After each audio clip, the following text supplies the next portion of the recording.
মেলায় এসে কেমন লাগতেছে আপনাদের? আজকে আমাদের মেলায় এসে খুবই ভালো লাগছে। আমরা প্রত্যেক বছরই মেলায় আসি। এবার মেলার পরিবেশটা খুবই সুন্দর এবং সুশৃঙ্খল। এখানে আইনগত ব্যবস্থাও খুব সুন্দর করে নেওয়া হয়েছে। আমরা সরকারের কাছে অসংখ্য ধন্যবাদ জানাবো যে আমাদের এত সুন্দর একটা মেলার পরিবেশ দেওয়ার জন্য। আর আমি এসেছি আমার মামার সাথে। মা বলো শুভ নববর্ষ। শুভ নববর্ষ। আর ইনি আমার মা। শুভ নববর্ষ। যাই হোক, আরেকটা বিষয় আপনার কাছে জানতে চাই, যেমন আসলে আমাদের যে ইতিহাস ঐতিহ্যের যে একটা ধারা, গ্রামীণ সংস্কৃতি, মেলা সংস্কৃতি এবং যেমন এরকম পহেলা বৈশাখ উপলক্ষে মেলা বসে, এই জিনিসগুলো দিন দিন হারিয়ে যাচ্ছে, যার কারণে আমাদের ছেলে মেয়েরা মোবাইলে আসক্ত হয়ে যাচ্ছে।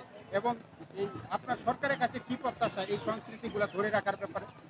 মাঝখানে কিছুদিন আমরা দেখেছি যে এই মেলাগুলো কিছুদিন হয়নি, কিন্তু এই বছর থেকে আমরা দেখেছি যে এইবার মেলা খুব ভালো করে উদযাপন হচ্ছে এবং এই মেলাগুলো যাতে হারিয়ে না যায় এবং আমরা যাতে গ্রামীণ সংস্কৃতিগুলো ধরে রাখতে পারি, এর জন্য আমরা অবশ্যই চেষ্টা করব এই মেলাগুলোকে যাতে প্রত্যেক বছর আমরা সুন্দর করে উদযাপন করতে পারি এবং আরও নিরাপত্তার সাথে আমরা যাতে উদযাপন করতে পারি, যাতে সবাই এখানে আসতে সেফ ফিল করে।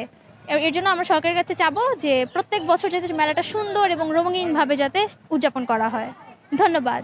একটু ভাইয়ের কাছে জানতে চাচ্ছিলাম, ভাই আপনার কেমন লাগতেছে? আপনার ওয়াইফকে নিয়ে আসছেন এবং ওয়াইফ না, আমার বোন। বোন, সরি, বোনকে নিয়ে আসছেন যে, এবং আপনার ভাগ্নিকে নিয়ে আসছেন। হ্যাঁ। আপনার কেমন পরিবেশটা কেমন মনে হচ্ছে? এবার পরিবেশটা খুবই ভালো। বিগত 2-3 বছর আমরা আসতে পারি নাই, এখন এবারে এসে খুব ভালো লাগছে। এই আর কি। সবাইকে শুভ নববর্ষ। আপনার কাছ থেকে জানতে ধন্যবাদ।